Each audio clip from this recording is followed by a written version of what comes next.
নমস্কার, নন্দিনীর সাতকাহনের আরও একটি নতুন এনার্জেটিক ব্লগে আপনাদের স্বাগত। আশা করি সবাই সুস্থ এবং ভালো আছেন।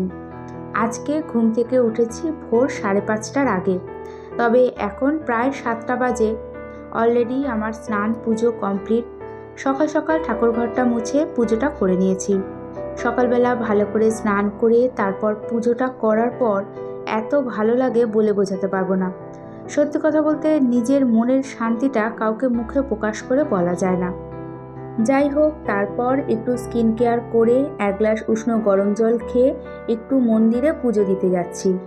পুজো বলতে পুজোর সামগ্রী কিনে দিয়ে আসবো।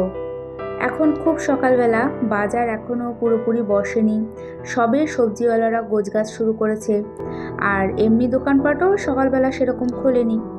তো সকাল সকাল স্নান করে কাজটা সেরে রাখলাম, পরে রোদের মধ্যে আর বেরোতে হবে না। আর যাওয়ার সময় ভেতরের রাস্তা দিয়ে গেছি, আসার সময় টুকটাক কিছু বাজার করে ফিরেছি। ফিরে এসে তারপর শুরু হলো আমার সংসারের কাজ। টেবিলটাকে প্রথমে ভালো করে মুছে নিয়ে তারপরে আজকে এই টেবিলের ওপর ফ্লাওয়ার ভাসের মধ্যে জল দিয়ে একটা ইনডোর প্ল্যান্ট রাখবো। ব্যালকনিতে একটা বড় টবের মধ্যে এই গাছটা হয়েছে, আর চারপাশে অনেক ছোট ছোট চারা গাছ মতো বেরিয়েছে। সেখান থেকে শিকড় সহ দুটো গাছ তুলে এনে আজকে এই যে ডাইনিং টেবিলের ওপর রাখলাম। একবারে শিকড়ের মাটি তারপরে পাতাগুলো ভালো করে ধুয়ে নিয়েছি, সব চকচক করছে। ডাইনিং টেবিলের ওপর খুব ভালো লাগছে দেখতে। এরপর আজকে অনেক জামাকাপড় কাচাকাচি করব বলে ওয়াশিং মেশিনটা চালিয়ে দিয়ে সমস্ত জামাকাপড় কাচাকাচি করে ছাদে মেলে দিয়ে এসেছি। এখন এই যে এই আলমারির কাভারটাও কেচে দিয়েছি, আলমারিটা ভালো করে একটু পরিষ্কার করে নিচ্ছি। এই আলমারিটা সবসময় কাভার করাই থাকে, তো আজকে কাভারটা কেচে দিয়েছি আর যতটা সম্ভব কলিন দিয়ে ভালো করে মুছে পরিষ্কার করে নিচ্ছি।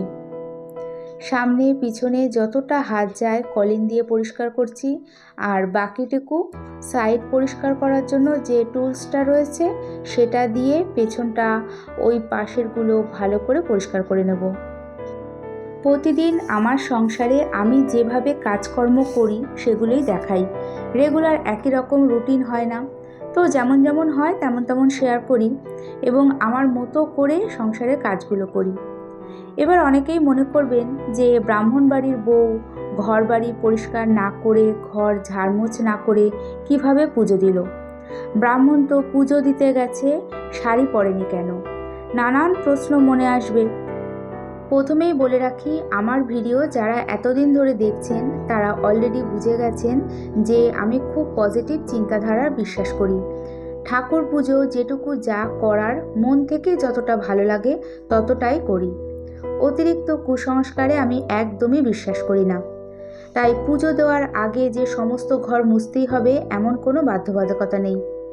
একজন হেল্পিং হ্যান্ড থাকলে সে যখন আসবে তখনই ঘর মোছা হবে। তাছাড়া বাসি ঘর ঝাড় দেওয়া, দুয়ারে জলের ছিটে দেওয়া, এগুলো তো আগেই করেছি। তো এটো কাটা যেটুকু মানা সেটুকু মানি। সব কিছু লিমিটের মধ্যেই থাকা ভালো। অতিরিক্ত হলে সারাদিন মনে খুঁতখুত লাগবে, অস্থির ভাব লাগবে, মনে হবে যে এটা করলাম না বলে ওটা হলো, ওটা করলাম না বলে এটা হলো।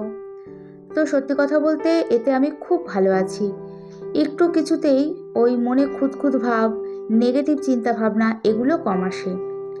আমি আমার মনের কথা জানালাম, তবে প্রত্যেকের চিন্তাধারা আলাদা, মতামত আলাদা, যার যেটা ভালো লাগে সেটা করাই ভালো। দুদিন আগের একটা ভিডিওতে এক বোন, এই মুহূর্তে নামটা ঠিক আমার মনে পড়ছে না, আমাকে একদিনে অনেকগুলো কমেন্টস করে জানিয়েছে যে সেই এটোকাটা, অতিরিক্ত নিয়মকানুন এই সমস্ত থেকে কিছুতেই বেরোতে পারছে না। অনেক চেষ্টা করছে সে।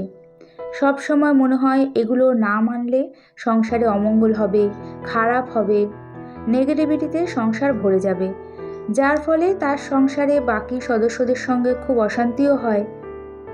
তো আমার মনে হয় যে এত কিছু যখন সে করছে, সমস্ত কিছু পালন করছে, নিয়মকানুন মানছে, তাহলে তার সংসারে এত অশান্তি কেন হবে? নেগেটিভ চিন্তাভাবনাই বা কেন আসবে? নেগেটিভ এনার্জি তো তার থেকে অনেক দূরে থাকবে এবং সে এর থেকে বেরোনোর উপায় খুঁজে বেড়াচ্ছে। শুনে আমার তো ভীষণ খারাপ লেগেছে যে এই কারণে সংসারে অশান্তি। যাই হোক, আমার মনে হয় পজিটিভ চিন্তাভাবনার সাথে যে কোনো কাজ করা উচিত। এঁটোকাটা মানার আসল কারণ আছে, কিন্তু আমরা সেটাকে কুসংস্কারে নিয়ে গেছি।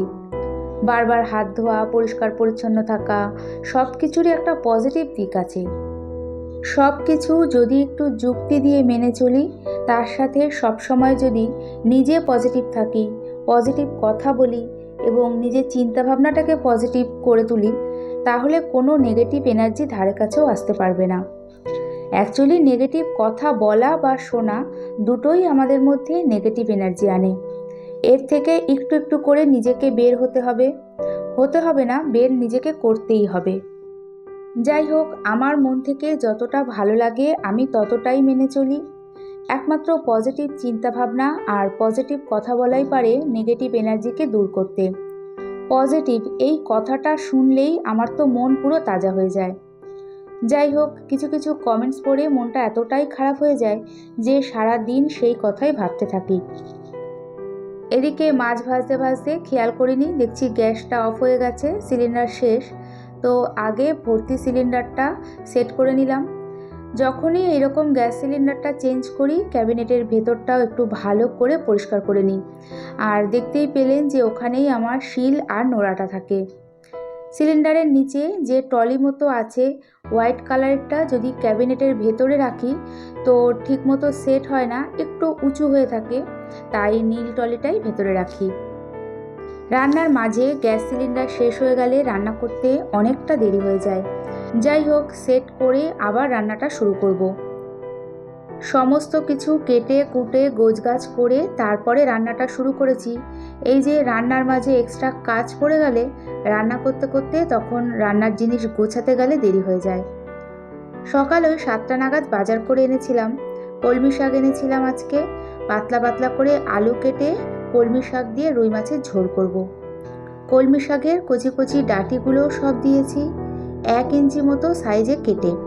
তো একটু কালো জিরে, রসুন ফোড়ন দিয়ে আর কাঁচা লঙ্কা কেটে রান্নাটা করছি। মাঝে মাঝে এরকম মশলা ছাড়া হালকা পাতলা রান্না খেতে কিন্তু খুব ভালো লাগে। এইভাবে রান্না করলে রান্নাটাও খুব তাড়াতাড়ি হয়, আর কলমি শাক সিদ্ধ হতে তো খুব বেশি সময় লাগে না। নুন দিয়ে নাড়াচাড়া করে একটু ঢাকা চাপা দিলেই হয়ে যায়। এই তো মোটামুটি শাক প্রায় সিদ্ধ হয়ে যাবে, আর ঝোল মতো করব তাই অল্প একটু জল অ্যাড করেছি, মাছগুলো যাতে ভালোভাবে ডুবে যায় এবং ভালোভাবে সিদ্ধ হয়। আজকে সোনা বাড়িতে আছে, তো সোনাও এরকম শাক দিয়ে মাছের ঝোল খেতে খুব ভালোবাসে। কলেজ থাকলে তো দুপুরে সেই মতো ভাত খাওয়া হয় না, মাঝে মাঝে রাতে খায়, আবার কোনো কোনো দিন হয় দেখা যায় ভাত খাই না। এরই সাথে ভিডিওটি দেখতে দেখতে কোথাও এতটুকু ভালো লেগে থাকলে একটা ছোট্ট লাইক করে দিতে পারেন, এবং ভিডিওটি কেমন লাগলো কমেন্টসের মাধ্যমে জানিয়ে চ্যানেলটি সাবস্ক্রাইব করেও রাখতে পারেন। আর কাজগুলো যদি আপনি অলরেডি করে থাকেন তাহলে আপনাকে জানাই অসংখ্য ধন্যবাদ। এই তো মাছের ঝোল রেডি। তারপর গ্যাস ওভেন, কাউন্টার টপ সমস্ত কিছু পরিষ্কার করে কড়াই মেজে ধুয়ে সোজা চলে গেছিলাম ছাদে জামা কাপড় আনতে। জামা কাপড় অনেক সকালেই কেচে ধুয়ে নিয়েছি, সব কিছু অনেকক্ষণ আগেই শুকিয়ে গেছে। তো নিচে নামার সময় কারেন্ট ছিল না, তখন আবার এতগুলো জামা কাপড় নিয়ে সেই হেঁটে নামতে হয়। তো যাই হোক, এখন এগুলো আগে সব সুন্দর করে ভাঁজ করে জায়গা মতো গুছিয়ে রাখবো। যেদিন অনেক কাছাকাছি করি চিন্তা থাকে যে কতক্ষণে আগে সব ভাঁজ করে জায়গা মতো রাখবো। বিছানার ওপর, চেয়ারের ওপর জামা কাপড় টাল দিয়ে রাখা, এতেই কিন্তু নেগেটিভ এনার্জি আসে। দেখা যায় 1 দিন 2 দিন 3 দিন 4 দিনের জামা কাপড়ও এক জায়গায় টাল দেওয়া থাকে। আসলে পাহাড় সমান জামা কাপড় বা যে কোনো কাজ দেখলে পরেই আমরা যে চিন্তা করি যে এত কাজ করতে হবে, এই চিন্তা ভাবনাটাই কিন্তু আমাদের মনে নেগেটিভিটি আনে। যে কোনো কাজ জমিয়ে না রেখে ঝটপট করে নিলে, এক কথায় কাজ সেরে রেস্ট নিলে মন ভালো থাকে। আর মন ভালো থাকলে ওই নেগেটিভ এনার্জি, নেগেটিভিটি এগুলো কিচ্ছু মাথায় আসে না। যাই হোক, আমার মনের অনেক কথাই আপনাদের সাথে শেয়ার করলাম। সাথে সাথে এই যে জামা কাপড়গুলো ভাঁজ করে নিয়েছি। এখন আলমারির কাভারটা সেট করে নেব। এতগুলো বছর হয়েছে আলমারিটার, সব সময় কাভার করে রাখি বলে এখনও কালারটা পুরো ভালো রয়েছে। তো এটা একেবারে সেট করতে, মানে একা একা সেট করতে একটু অসুবিধা হচ্ছিল। সোনা পাশেই ঘরে আছে, তো ওকে ডেকে নিয়ে তারপরে দুজনে মিলে সেট করে নেব। একটু সাইডে রাখা আছে বলে অসুবিধে হয়। তো এই যে সোনাকে ডাকার পর ও আসে, সোনা আর আমি দুজনে মিলে তারপরে কাভারটাকে সেট করে নিই। যাই হোক, দুজনে মিলে করলে পরে একটু তাড়াতাড়ি হয়, একাও করা যায় তবে সেটা একটু দেরি হয়। এই তো সেই ভোর থেকে টাইম ম্যানেজ করে একটার পর একটা কাজ করতে করতে অনেক বেলা হয়ে যায়। কোনো দিন 12টাও বেজে যায়, কোনো দিন 1টাও বেজে যায়। তারপরে তো আবার স্নান করা, ফ্রেশ হওয়া, এগুলো তো আছেই। সত্যি কথা বলতে সংসারের কাজ হোক বা বাইরের কাজ, নিজেকে যদি একটু কাজে ব্যস্ত রাখা যায় তাহলে ওই নেগেটিভ চিন্তা, নেগেটিভ এনার্জি এগুলো কখনোই মাথায় আসবে না। যাই হোক, এই তো ঘরবাড়ি এখন আমার পুরো পরিষ্কার পরিচ্ছন্ন গোছানো, সমস্ত কিছু পুরো পরিপাটি। এখন স্নান করে তারপরে মা মেয়ে মিলে দুজনে খাওয়া দাওয়া করে নেব। এরই সাথে আজকে ভিডিওটি এখানেই শেষ করছি। সবাইকে জানাই অনেক ধন্যবাদ।